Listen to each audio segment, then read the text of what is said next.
অনেকে বলে না সবসময় টাকা টাকা টাকা টাকা দিয়ে সবকিছু হয় না। আমি আমার নিজস্ব মতামত তোমাদের সাথে শেয়ার করছি, প্রত্যেকের মতামতকে রেসপেক্ট দিয়ে।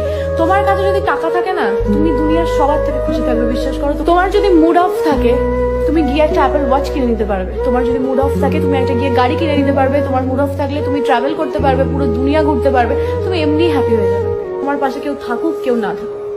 আমার মন খারাপ লেগেছে, আমি কেঁদেছি, বন্ধ ঘরে কাঁদবো। সেটা বাইরে বেরোলে, আমি যখন দরজা খুলে বাইরে বেরোবো, কাউকে সেটা দেখাবো না। লোককে যদি তুমি তোমার দুর্বল জায়গাটা দেখিয়ে দাও, লোকে সেখানেই বারবার অ্যাটাক করবে। এটাই লোকের ধর্ম, মানুষের ধর্ম এটা। আমি ছোটবেলা থেকে বহু মানুষকে দেখেছি, বহু মানুষকে পাল্টে যেতে দেখেছি, বহু মানুষকে ভালো হতে দেখেছি। বহু খারাপ বন্ধু ভালো বন্ধু হয়ে গেছে, আর ভালো বন্ধু খারাপ বন্ধু হয়ে গেছে। প্রচুর কিছু হতে দেখেছি আমি। আমার মনে হয় ম্যাচুরিটি কোনোদিন বয়সের সাথে সাথে হয় না, সিচুয়েশন তোমাকে ম্যাচিওর করে তোলে। তো আমার লাইফ থেকে আমি প্রচুর কিছু শিখেছি। অন্য কারোর থেকে ইন্সপায়ার যত